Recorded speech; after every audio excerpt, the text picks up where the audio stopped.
ہزاروں سال پہلے کی بات ہے۔ کسی سلطنت پر ایک بادشاہ حکومت کرتا تھا۔ اس کی سلطنت بڑے وسیع رقبے پر پھیلی ہوئی تھی۔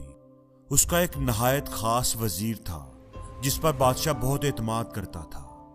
اپنی سلطنت کے بارے میں جو بھی مشورہ کرنا ہوتا وہ اسی سے ہی کرتا تھا۔ ایک دن بادشاہ کے دل میں پتہ نہیں کیا آیا۔ اس نے وزیر سے پوچھا کہ تمہاری زندگی کی سب سے بڑی خواہش کیا ہے؟ وزیر اس سوال پر بڑا حیران ہوا۔ بادشاہ سلامت، میری تو بس یہی خواہش ہے کہ آپ کی خدمت میں ہی میری زندگی گزر جائے۔ بادشاہ اس کی بات سن کر مسکرایا۔ مجھے تمہاری وفاداری پر پورا یقین ہے، اس لیے اس بات کو رہنے دو۔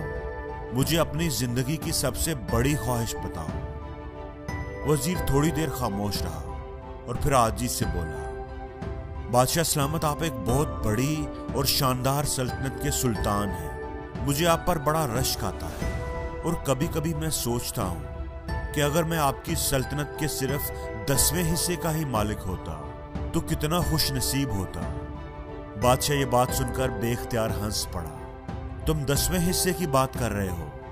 اگر میں اپنی آدھی سلطنت ہی تمہیں دے دوں تو کیسا رہے گا؟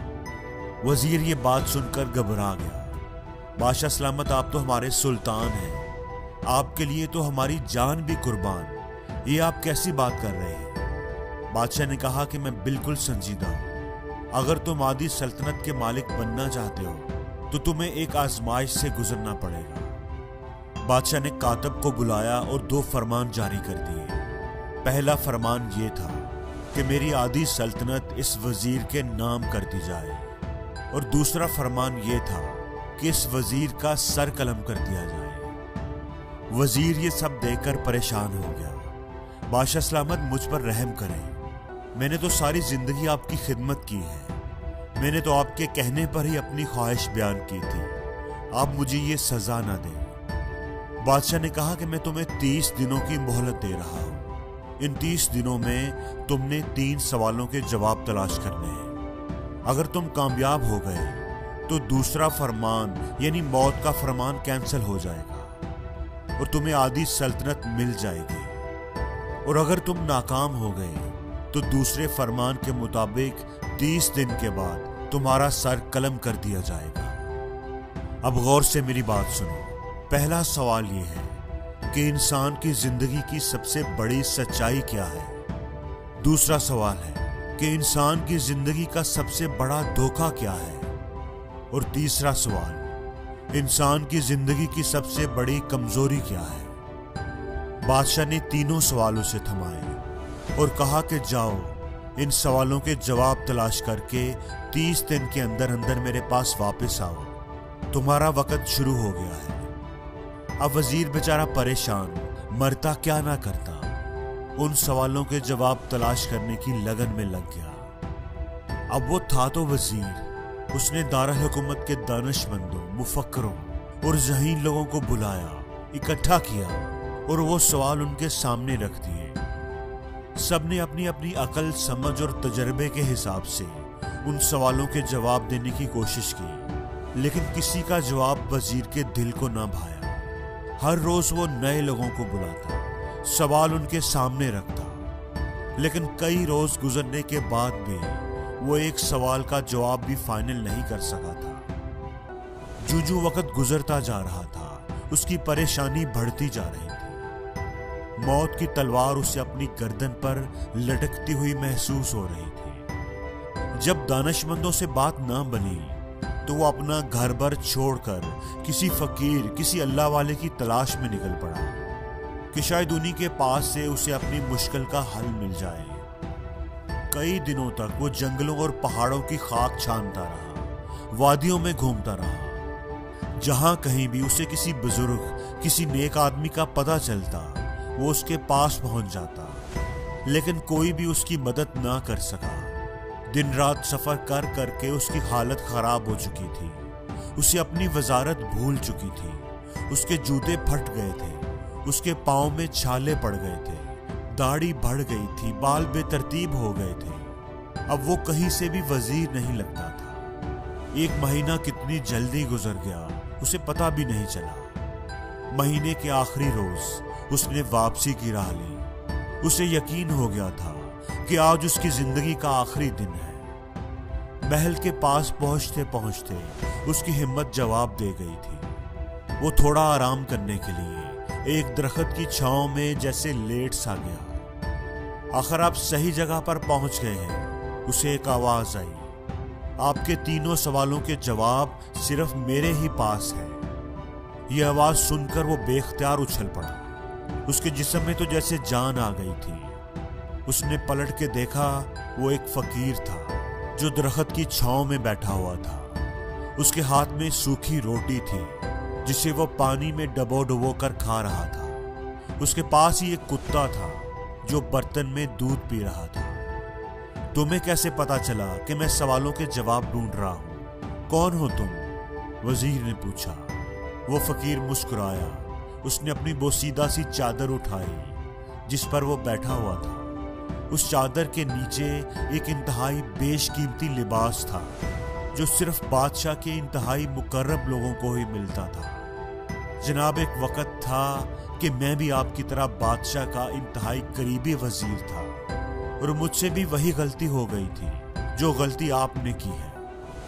تو تم بھی سوالوں کے جواب تلاش نہیں کر سکے، لیکن بادشاہ نے تمہیں زندہ کیسے چھوڑ دیا؟ وزیر نے پوچھا۔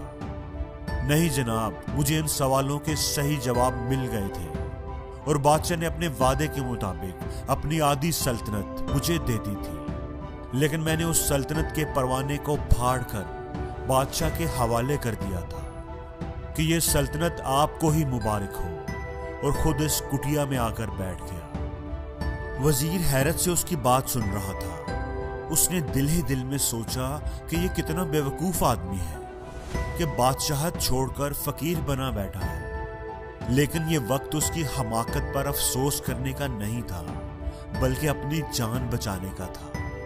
وہ اس فقیر کے قدموں میں گر کر گڑگڑانے لگا، مہربانی کر کے میری زندگی بچا لو، مجھے ان سوالوں کے جواب دے دو۔ فقیر نے کہا کہ میں تمہاری مدد کرتا ہوں، پہلے 2 سوالوں کے جواب میں تمہیں مفت میں دے دیتا ہوں، لیکن تیسرے جواب کے لیے تمہیں قیمت ادا کرنی پڑے گی۔ میں اپنی جان بچانے کے لیے ہر قیمت ادا کرنے کو تیار ہوں۔ وزیر فوراً بولا۔ فقیر نے کہا کہ پہلے سوال کا جواب سنو۔ زندگی کی سب سے بڑی سچائی موت ہے۔ ہر کسی کو اس کا سامنا کرنا ہی پڑتا ہے، کوئی چاہے کتنا بھی طاقتور، امیر یا اثر و رسوخ والا کیوں نہ ہو، وہ اس سچائی سے نہیں بچ سکتا۔ اور دوسرے سوال کا جواب یہ ہے کہ انسان کی زندگی کا سب سے بڑا دھوکہ زندگی ہے۔ ہم میں سے ہر کوئی ہی زندگی کو دائمی سمجھ کر اس کے دھوکے میں آ جاتا ہے۔ وہ دونوں ہی جواب وزیر کو صحیح لگے تھے۔ فقیر کی باتوں میں سچائی تھی، ان کو جھٹلایا نہیں جا سکتا تھا۔ اچھا، تو تیسرے سوال کے لیے تمہاری کیا شرط ہے؟ وزیر نے آہستہ آواز میں پوچھا۔ فقیر نے مسکراتے ہوئے کتے کے سامنے سے دودھ کا برتن اٹھایا اور وزیر کے سامنے رکھ دیا۔ تیسرے سوال کا جواب حاصل کرنے کے لیے تمہیں کتے کا بچا ہوا یہ دودھ پینا پڑے گا۔ وزیر کے ماتھے پر پسینہ آ گیا۔ اسے اس بات کی توقع نہیں تھی۔ کتے کا بچا ہوا دودھ بھلا کوئی کیسے پی سکتا ہے؟ اس نے نفرت سے دودھ کی طرف دیکھا اور پیچھے ہٹ گیا۔ فقیر اس کی حالت دیکھ کر مسکرانے لگا۔ تمہارے پاس اب 2 ہی راستے ہیں۔ وہ سامنے محل کا دروازہ تمہاری موت کا دروازہ ہے۔ جاؤ اور شاہی جلاد تمہارا سر تن سے جدا کر دے گا، لیکن اگر تم ابھی جینا چاہتے ہو اور آدھی سلطنت کے مالک بھی بننا چاہتے ہو تو پھر تمہیں یہ دودھ پینا ہی پڑے گا۔ فیصلہ اب تمہارے ہاتھ میں ہے۔ وزیر سوچ میں پڑ گیا۔ ایک طرف اس کی جان اور آدھی سلطنت تھی، اور دوسری طرف عزت نفس کی قربانی تھی۔ کتے کا بچا ہوا دودھ تھا۔ دونوں ہی کام بڑے مشکل تھے۔ کتنی ہی دیر وہ سوچتا رہا۔ آخر جان اور مال جیت گیا اور عزت نفس ہار گئی۔ اس نے وہ دودھ کا پیالہ اٹھایا اور آنکھیں بند کر کے منہ سے لگا لیا۔ ایک ہی سانس میں وہ سارا دودھ پی گیا۔ اب مجھے میرے سوال کا جواب بتاؤ۔ فقیر نے اس کی حالت دیکھ کر ایک کہکہا لگایا اور بولا، تمہارے اس عمل میں ہی تمہارے سوال کا جواب ہے۔ انسان کی سب سے بڑی کمزوری اس کی غرض ہے۔ اپنی غرض اپنے مطلب کے لیے وہ کچھ بھی کر سکتا ہے، کتے کا بچا ہوا دودھ بھی پی سکتا ہے۔ اور یہی وہ سچ ہے جس نے مجھے سلطنت کا پروانہ پھاڑ کر اس کٹیا میں بیٹھنے پر مجبور کر دیا۔ میں جان گیا تھا کہ جو میں موت کو فراموش کرتا جاؤں گا اور زندگی کے دھوکے میں آتا جاؤں گا، اتنا ہی میں غرض کی دلدل میں دھنستا چلا جاؤں گا، اور مجھے روز اس دلدل میں سانس لینے کے لیے غرض کا غلیظ دودھ پینا پڑے گا۔ تم بھی اگر زندگی کی ان تلخ حقیقتوں کو جان لو گے تو تمہاری زندگی بھی اچھی گزرے گی۔ وزیر شرمندگی کی حالت میں فقیر کی کٹیا سے باہر نکل آیا اور بادشاہ کے محل کی طرف چل پڑا۔ فقیر کی باتیں اس کے ذہن میں گھوم رہی تھی۔ اپنی عزت نفس کی قربانی دے کر اسے اپنے گھٹیا پن کا احساس ہو رہا تھا۔ اسے لگتا تھا کہ اس نے کوئی بہت بڑا جرم کیا ہے۔ اسے اپنی ذات سے نفرت محسوس ہو رہی تھی۔ دوستو، اس کہانی سے ہمیں ایک بہت بڑا سبق ملتا ہے۔ ہمیں زندگی کے ان بنیادی سوالوں پر ضرور غور کرنا چاہیے کہ ہم لوگ کہیں زندگی کے دھوکے میں آ کر غرض کے پیچھے تو نہیں بھاگ رہے، ہم کہیں اپنی موت کو فراموش تو نہیں کر بیٹھے، ہم کہیں اس کہانی کے وزیر تو نہیں بن گئے جو اپنی خواہشات کی دلدل میں دھنس کر غرض کا غلیظ پیالہ پینے پر مجبور ہے۔ اور زندگی میں ہر روز کچھ نیا سیکھو، نیا سوچو، نیا کرو، لرن کرو۔